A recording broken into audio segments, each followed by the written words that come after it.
Greetings and welcome to TSU's Small Farm Expo. My name is Tom Byl and I'm going to talk today about harmful algal blooms and how you can protect your family, your pets, and your livestock. Before I get started, I'd like to thank some of my colleagues, for example, Judy Manners in Tennessee Department of Health, Heidi McIntyre Wilkinson from Tennessee Department of Ag, David Money from TDEC, Dr. Dietra Young and the TSU students from Tennessee State University. And I also would like to thank my USGS colleagues, Dr. Jennifer Graham and Reed Green and Barry Rosen, because they've been great resources for me. So let's go ahead and get started. And here's a quick overview. We're going to talk about what are harmful algal blooms and how does cyanobacteria play a role in that. What is the exposure routes and advisory limits? What influences them when they grow?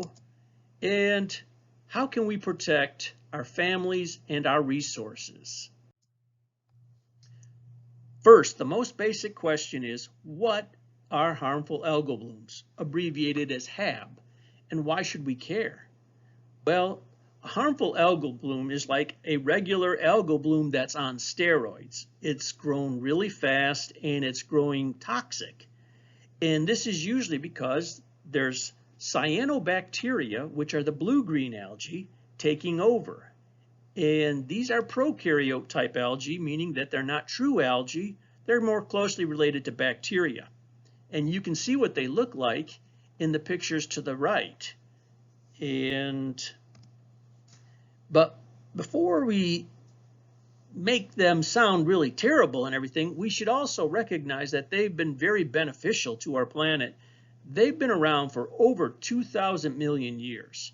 They were the first primary producers, meaning they were the first to do photosynthesis, and they gave us the atmosphere we enjoy. Ultimately, they also gave rise to the higher plants, and they're still very important when it comes to the carbon cycles, the nutrient cycles in the water, and we even use them to produce some medicines. So they're good, but when they get out of balance, when they get too much, they can produce these toxic compounds, and those have been linked to illnesses and death. In fact, we've seen a lot of headlines in the last 10 years that have reported harmful algal blooms. For example, in Lake Erie, we've seen cities like Toledo and Cleveland have to shut down their water intake because Lake Erie is experiencing a harmful algal bloom. And then in the Ohio River, we've had years where it's turned very green and the harmful algal bloom has stretched for 650 river miles. That's a long distance. And more recently in Florida, we've seen reports where the harmful algal blooms has really devastated their tourism. And then you may be wondering, what about Tennessee? Well, I gotta say every state has reported harmful algal blooms. And more recently, we're seeing a lot of headlines where pets, especially dogs, have drank from ponds or rivers that had harmful algal blooms, and they've died. And that's pretty sad. And then in the Gulf of Mexico, we've had harmful algal blooms due to high rains and things like that. So this is becoming a very important issue, and we're giving it much more attention than we used to. So if you're wondering about the toxin, it's not a single toxin. These cyanobacteria are capable of producing a variety of compounds shown here on the top of this graph, and the ones that are highlighted in gray, those are the main 5 toxins that we target, that we look at, because they're the most common. And they, in turn, attack different parts of our bodies. Some of them are dermal, meaning they give us a rash. Other ones affect our livers. Other ones attack our nervous system and can shut it down and that kind of thing. So these are very dangerous compounds, and we don't take them lightly. So how can we be exposed? What are the routes that we should be aware of so that we can be careful? And what are those advisory limits? The most common way to get exposed is through drinking. So,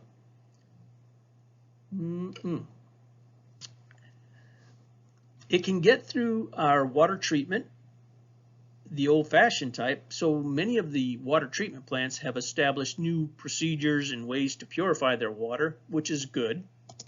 And of course, another way we can be exposed is through recreation, through boating, swimming, sailing, that kind of stuff, fishing. It can actually get into the foods that we eat too.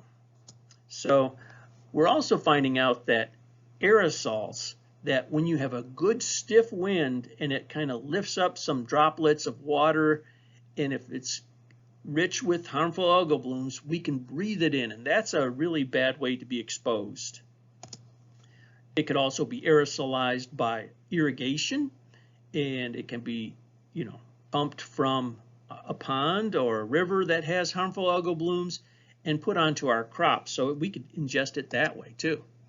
When it comes to drinking, though, we really want to protect the smallest in our population, the kids, the young ones under 5 years old, because they drink a lot of fluid in a day. A baby, as you understand, can drink half of its body weight in a day easily, and so that would be a way that it could be exposed to more. So the concentrations that are for the younger children are a little bit lower than they are for adults. When it comes to recreation, EPA has said that we can withstand 8 micrograms or 15 micrograms depending on the compound. And anyway, we want to be careful when it comes to the water. Is it green? Then maybe we shouldn't go in. So what causes the algae to grow and produce a harmful algal bloom? If we look at the conditions, the environmental conditions, and we know that those conditions occur in the summer months. So one of the things that the cyanobacteria like is a nice warm temperature. And that's, of course, the summer months, starting in the spring, late spring, going into the fall. Then the nutrients. They need nutrients like nitrogen, phosphate, fertilizers.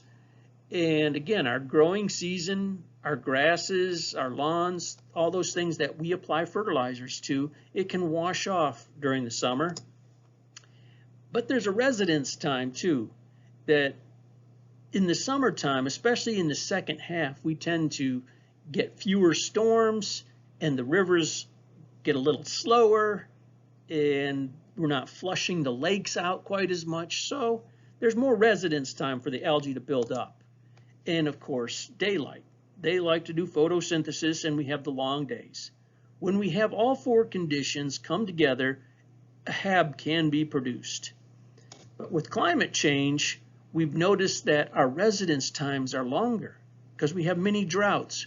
We also have warmer temperatures earlier in the season and later into the fall. We have heavy rains that come down and that washes more nutrients into our lakes and reservoirs. So we're seeing more HABs because conditions are becoming more conducive to algae growth.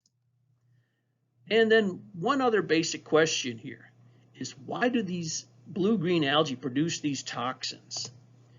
If the algae are growing, and that's a natural process, they get some sort of environmental signal. We don't know exactly what it is, but that causes them to produce these chemicals and release them. The wildlife, such as fish, get exposed to it and they will die, and then as they decay in the water, of course, they release more nutrients and cause more algae. So this could be a positive feedback loop, and that's one thing. But that's not the primary reason why they produce it, because those molecules, those toxins, have been around much longer than the animals have been around on the planet. So we're not really sure why they produce those toxins or why they originally produced them. We think maybe it was a storage molecule, a way to store nitrogen, for example, or maybe a way that they were just competing with their neighbor algae. It could be that it helps them to get through some stressful times, whether it be temperature or osmotic stress. But truthfully, we don't know exactly why they do it, why they produce these things. And we don't know what triggers them to produce them. And these are important questions because then we could address it. So that's what our research does. We try to look at that. And we go all the way up to Mammoth Cave to study the algae growing there. But we also study our own backyard in the TSU wetlands. In the cave, there are algae growing near the tour lights. And we tested those algae, and it turns out they're producing the toxins. So here's a picture of my student collecting a sample in the cave. And when you look at it on the microscope, it looks like a normal algae. And they do produce toxins. There we see the toxin levels. They are higher than the EPA advisory limits, and we don't know why. So the cave offers us a very unique environment where conditions are very stable and everything, and we can use that to look at the genetics then of these algae and try to see if we can figure out why they produce the toxins. So this is ongoing research.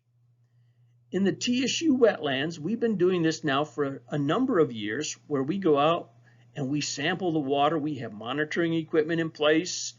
And here you can see a student actually taking readings and then collecting a sample, bringing it back to the lab, where other students can run chemistry and toxin analysis on it. And we even use our hyperspectral epifluorescent microscope to look at these algae. And what we're finding is that toxin levels are the highest in the spring and in the fall. Kind of interesting. And then we see that there's some correlation between nutrients, salinity, and toxin levels. So that's something we're trying to explore a little further.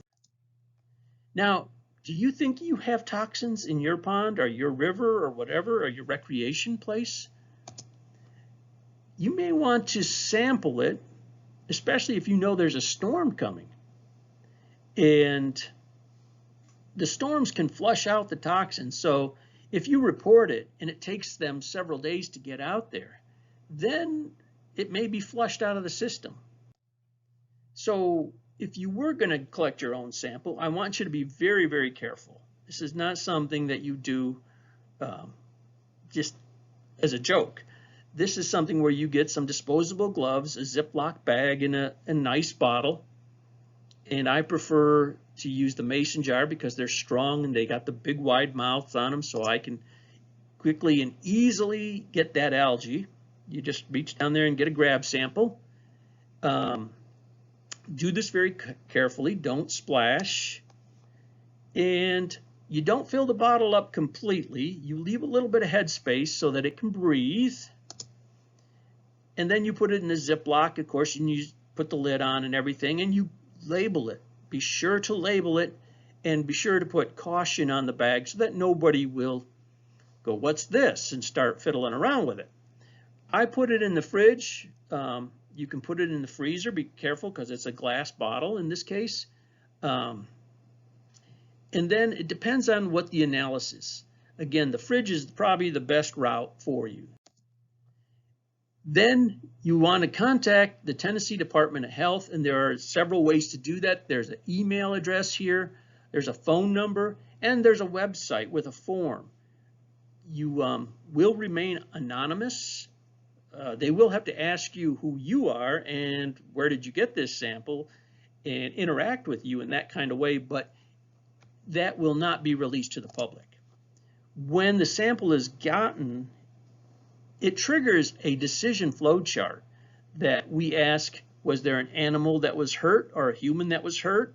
And if so, then we bring Tennessee Department of Health into it. Tennessee Department of Ag may become involved.